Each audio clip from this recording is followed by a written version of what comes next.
people here who are disgraceful.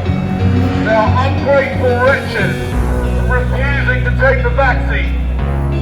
And I believe these people should be punished. They should not be allowed on public transport. They should not be allowed to go to schools.